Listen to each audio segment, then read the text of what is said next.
Det er jo slet ikke sådan noget. Det er jo intet med. Det er ikke noget, vi snakker højt om. Nej. Nå. Kære Mia og Daniel, her udefra. Tillykke med i dag. Vi har jo kendt hinanden et godt stykke tid, og det har vi også hørt noget om i dag. Så man kan sige, at hvis I nu havde været lidt hurtigere, og hvis du måske havde givet efter lidt tidligere, sådan noget Mia, jamen så kunne vi måske i stedet for have haft sådan en slags kobberbryllup i dag. Ikke også sådan lidt. Nå, men når det så er sagt, så er det jo godt at lære hinanden at kende, og have god tid til at få arrangeret sådan et bryllup. Så det er dejligt at være her i dag. Da Uffe og jeg begyndte at høre Daniel tale om dig, Mia, så var det i forbindelse med hyggeaftener, fester, masser af spil og musik og sang. Ikke mindst Singstar, som vi jo også sidenhen oplevede også op hos os, og det var også rigtig sjovt. Ja. Stille og roligt blev dit navn nævnt mere og mere, Mia.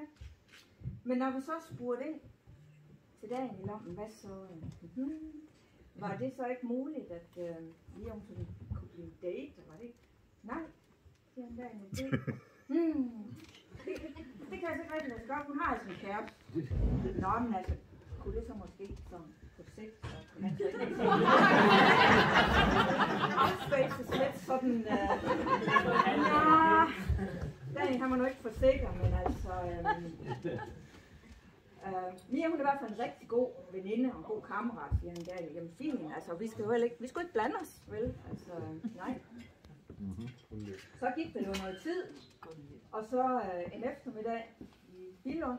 Jeg tror faktisk nok, vi havde hentet dig efter en kanotur eller sådan noget, sammen med gutterne. Ja. Så skulle du egentlig have været med os hjem til Horsens. Men du sådan, du trak lidt på det, og du kunne ikke rigtig få sagt, hvad der egentlig var galt. Nå, men så endte det jo med, at jeg spurgte, om du egentlig hellere ville afleveres om på Møllevingen om med Mia. Ja, det ville du altså hellere. Så blev du da afleveret derom, og så kiggede du for jer på hinanden, og så tænkte vi, ja, nu er det nu nok sådan. Måske ved at være hjemme. Ja. Ved at være 11 år.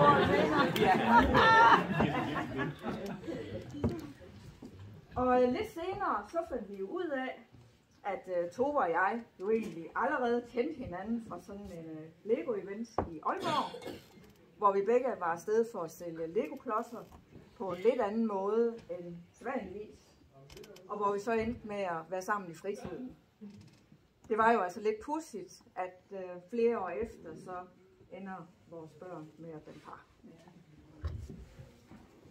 Den første gang, du var oppe hos os i Horsens, Mia, der dumpede du jo lige direkte ind i en større familie kom sammen, nemlig Jakobs fødselsdag, og vi var mange samlet, og vi tænkte også, Uffe og jeg, altså det er jo sådan lidt, måske en lidt voldsom start, men det klarede du da fint, og stille og roligt. Du var lidt generet og sagde ikke så meget, men altså, det er da ikke noget at sige til, altså det kunne vi da godt forstå.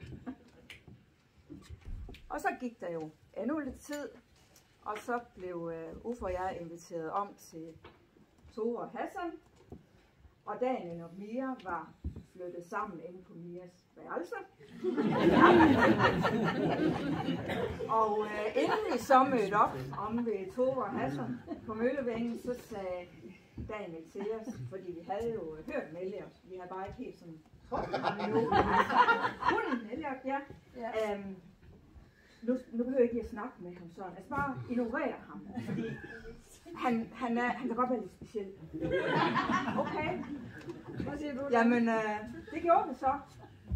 Og Elliot, han knurrede lidt af os. Og så blev vi jo super gode venner efterfølgende, og var rigtig meget sammen med Elliot. En skøn lille hund. Ja.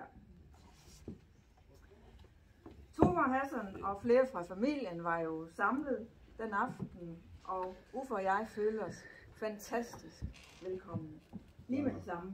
20 stykker af dem, der er her, ja.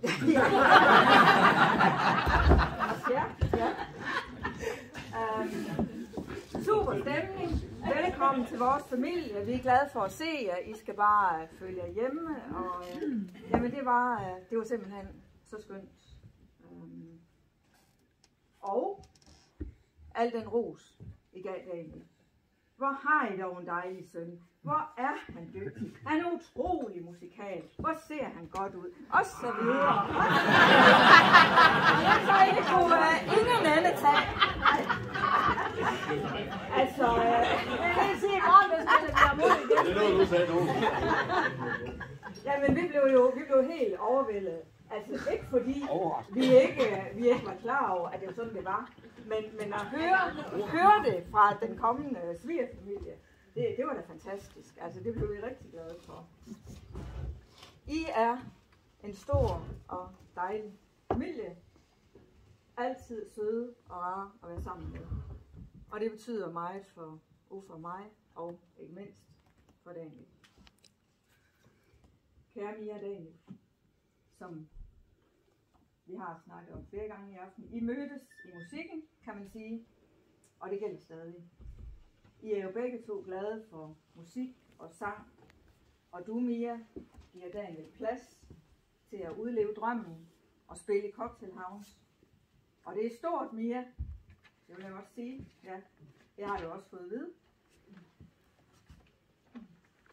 I har jo 2 små drenge, så det er jo ikke altid så nemt. Men i det hele taget, så er alle vores familier jo glade for musik, sang og dans.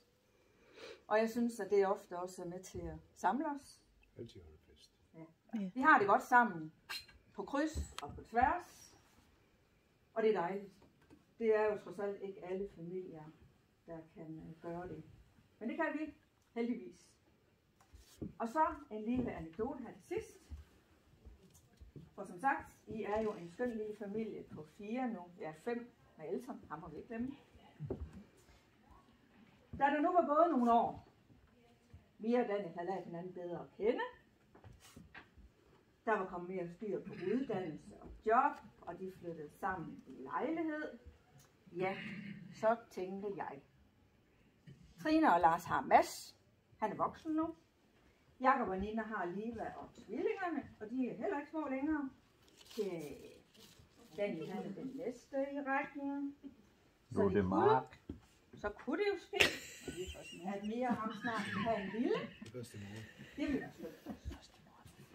Men der skete ikke rigtig noget, synes vi. Og de sagde ikke selv så meget. Daniel nævnte vist nok noget om, og det måske til Markel, sådan at han ville nu gerne have sine børn, inden han fyldte 30, og det er noget, så ikke Daniel. Men der skal jo som bekendt 2 i tango, og der skal man skal være indstillet på det, og det skal jo også løbes, og skulle vi spørge ind til det, skulle vi ikke spørge ind til det. Altså det er jo ikke så nemt, og det er ret at se vedkommende jo heller ikke også. Nå.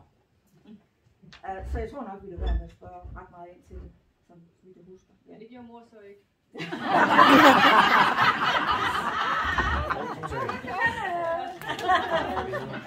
Nå, men så skete der det i efteråret 2018, at Mia hun skrev på Facebook eller Messenger, at hun simpelthen var helt vild med oliven. Og at hun havde spist flere glas oliven. Altså udover at jeg overhovedet ikke kan lide oliven, så tænkte jeg også bare over at spise flere glas oliven, altså selvom man så godt kunne lide den, det var altså mærkeligt, det var. Altså at tænke, det kunne nu godt være, at hun så måske var gravid. Nå, men så spurgte jeg Uffe, hvad tror du, der kan være noget om det? Altså, kan jeg spørge?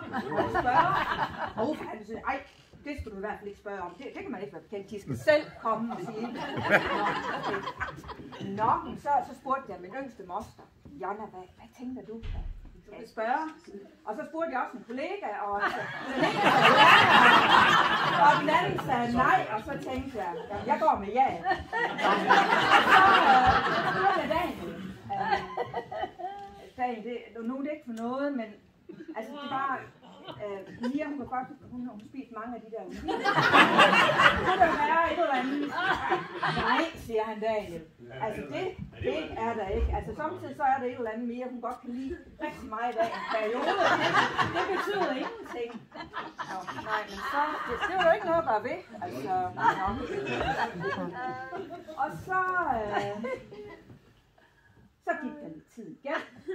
Og så var vi samlet til noget bowling, og Sissel og Nikolaj var også med, og Mark og os. Ja, og vi hyggede os, og så lige pludselig under middagen, så rejste Daniel sig op, og så sagde han, der var måske alligevel noget med de der oliviner.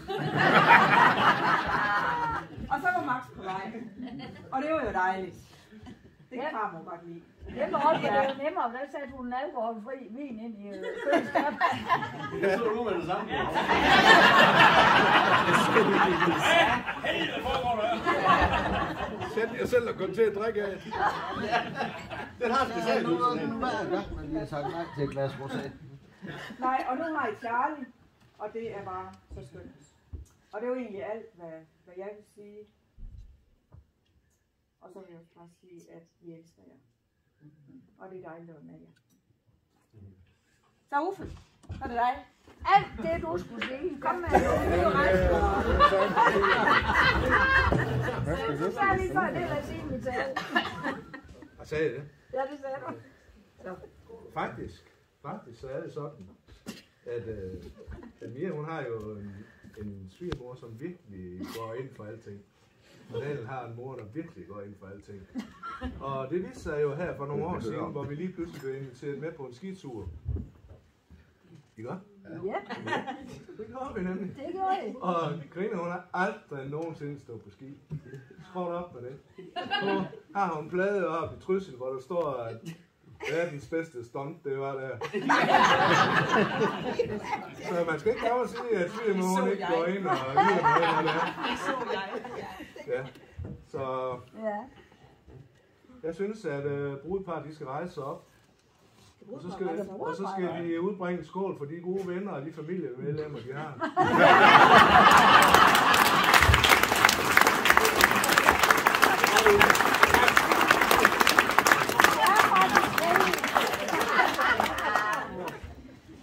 Ja, faktisk.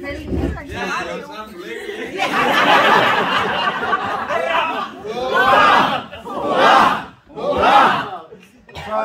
Og så tager vi lige stenkastet for Bornholm. Plop. Plop, plop.